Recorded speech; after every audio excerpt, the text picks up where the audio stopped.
ଭଟ୍ଟାଚାର୍ଯ୍ୟ ବା କ୍ରାନ୍ତିଲାଲ ଚାଟାର୍ଜୀ କ୍ରାନ୍ତିଚନ୍ଦ୍ର ଭଟ୍ଟାଚାର୍ଯ୍ୟ ତାଙ୍କର ବିଭିନ୍ନ ପ୍ରକାର ନାଁ ଦେଉନାହାନ୍ତି।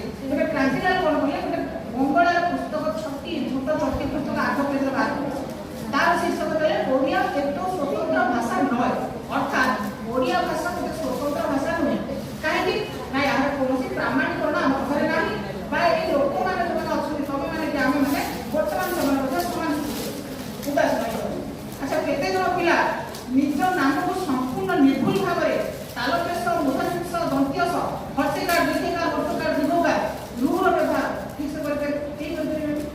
ଆମେ ସମସ୍ତେ ଭୁଲ କରିବା। କାହିଁକି ଗୋଟେ ତେଲୁଗୁ ଲୋକକୁ ଦେଖ, ବଙ୍ଗାଳୀ ଲୋକକୁ ଦେଖ, ଆସାମୀୟକୁ ଦେଖ, ଗୁଜରାଟୀ ଦେଖ, ମରାଠୀ ଦେଖ, ସିଏ କେତେ ବାର ଭୁଲ ଲେଖିଲେ ସୁଦ୍ଧା ନିଜ ଭାଷା ବ୍ୟତୀତ ଆଉ କୌଣସି ଭାଷାକୁ ଗ୍ରହଣ କରେ। ତମେ ଓଡ଼ିଶା ଆସ, ଓଡ଼ିଆ ଛଡ଼ା ଗୋଟେ ଲୋକ ଯଦି ଆସିବ, ମୁଁ ଗୋଟେ ପ୍ରତ୍ୟକ୍ଷ ଅନୁଭୂତି କହୁଛି। ବଙ୍ଗଳା ଯେତେବେଳେ ଯାଇଥାଏ କ'ଣ ଗୋଟେ ସେମିନାର ଥାଏ କଲେଜ ତରଫରୁ, ମୁଁ ତମେ ଗୋଟେ ଛାତ୍ର ପିଲା ଗଲି, ମତେ ସେଠି ପଚାରିଲେ ତୁମ ନାଁ ମାନେ ବଙ୍ଗାଳୀରେ କହୁଛି ତୁମ ନାଁ କ'ଣ?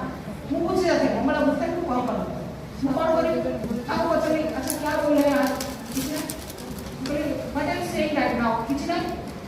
ମୁଁ ଲାଷ୍ଟ ମୁଁ ବୋଲେ ଗୁଗଲ ଟ୍ରାନ୍ସଲେଟରେ ଟ୍ରାନ୍ସଲେଟ୍ କରିକି ବଙ୍ଗାଳୀ କହିଲି, ଅର୍ଥାତ୍ ବଙ୍ଗାଳୀ ଲେଖାଲେ ଓଡ଼ିଆରେ କହିଲେ ସିଏ ସେଠି କହୁଛି।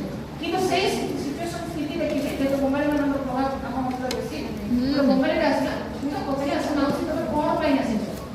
ସେ କହିଲା କି ଦାଦା କୋথায় ଏମିତି ସବୁ କହିଲା। ସେ ଟୋଟାଲି ଓଡ଼ିଆ ବୁଝିପାରିଲା ନାହିଁ। କ'ଣ ଆମେ ଜାଣିଲେ ଅନ୍ୟ ଭାଷାଭାଷୀ ଲୋକମାନେ ତାଙ୍କ ଭାଷାକୁ ନିଜର